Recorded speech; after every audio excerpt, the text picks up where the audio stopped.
Tara mga par, samahan niyo ako sa biyahe ko ngayong araw. At ayun nga, paglabas ko, agad naman akong pinasukan. Unang booking ko nga pala ay dito sa may Jollibee. Nung pag-pick up ko nga, agad ko naman diniliver para si customer ay happy. Pag-drop off ko nga, agad naman akong pinasukan ng booking dito sa may Big Bro. At pag-pick up ko nga, agad ko naman diniliver kay sir at ang sabi niya sa akin kong job bro. Pagtapos nun, dito naman ako sa Don Benitos. Kapitbahay ko lang pala yung nag-book, malaki nag-tip to, siguro mga dos. Pangatlong booking ko, dito naman ako sa 24 Chicken. Diniliver ko na lang kahit si customer ay wrong pin. Dito naman ako ngayon sa Potato Corner.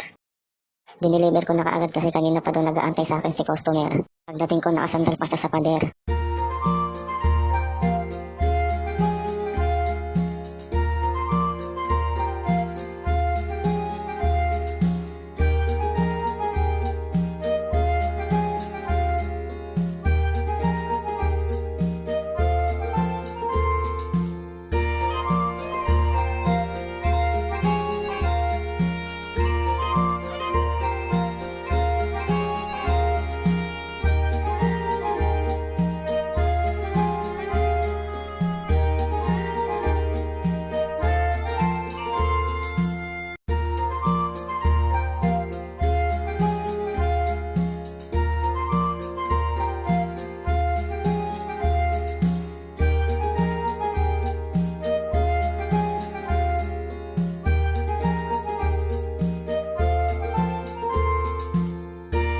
Uwian na mga pa, dumating na ang tunay na kalaban.